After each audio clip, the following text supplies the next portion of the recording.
topic of this video is simplifying radicals. Let's look at 3 problems. Alright, first we're going to simplify the square root of 112th. The method we're going to use is prime factorization of the radicand. The radicand is the number under the radical, or the expression under the radical. In this case, it's a number. Alright, so let's write the prime factorization of 112. So 112 is an even number. So let's divide it by 2.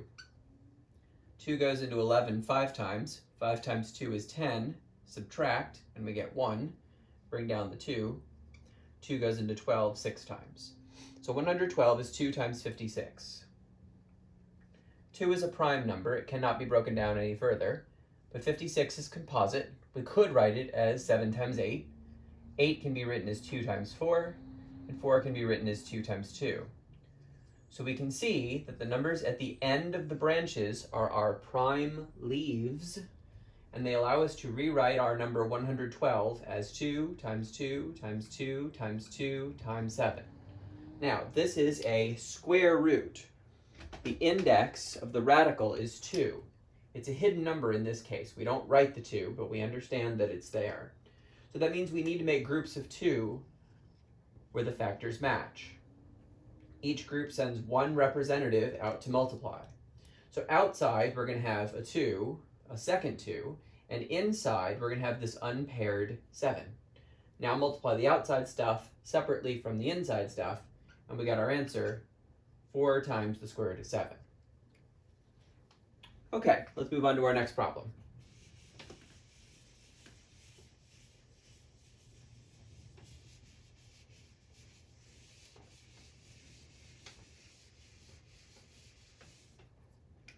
Okay, we have the square root of w to the 21st power. Okay, using the prime factorization method, variables with exponents are written so that the variable is listed the number of times that matches the exponent. So we're going to write w 21 times. That's 7,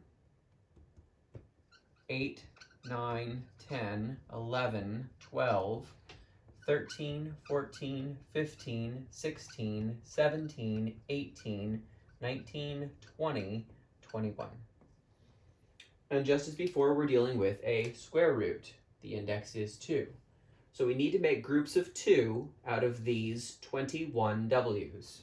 So there's 1, 2, 3, 4, 5, 6, 7, 8, 9, 10 perfect groups with 1 left over. So outside the radical, each one of these groups will send just 1 representative.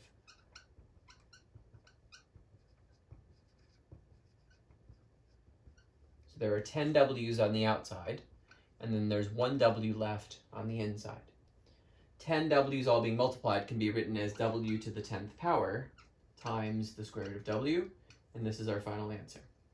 Now, if you're thinking to yourself, isn't there a faster, better way? Isn't there a shortcut so that I can do this a bit more effectively? I don't want to write w 21 times.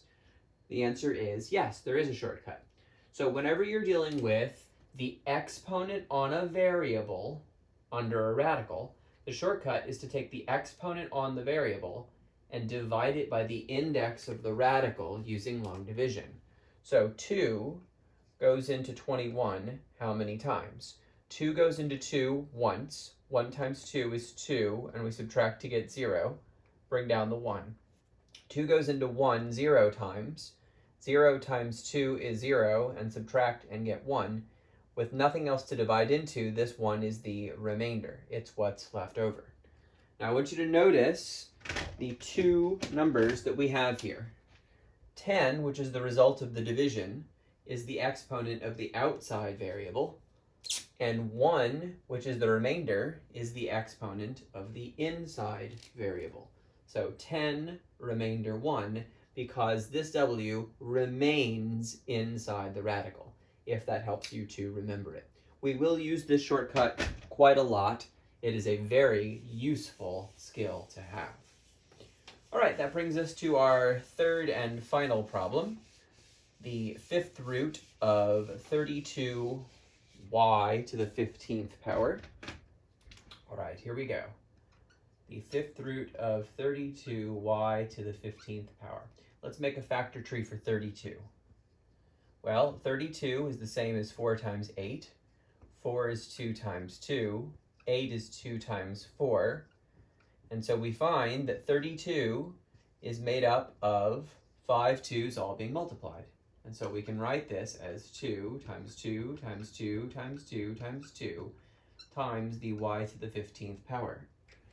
So we're using both methods in this one problem. We're using the create groups method on the numbers, on the 2's, and that will send one representative out to multiply. And we're going to use the division method, where we take the exponent of the variable and divide it by the index for the other part of our problem. So a single 2 comes out, and then 15 divided by 5 is 3, which is the exponent of y on the outside. There's no remainder when you divide 15 by 5, so nothing remains inside. And this is our final answer for this particular problem.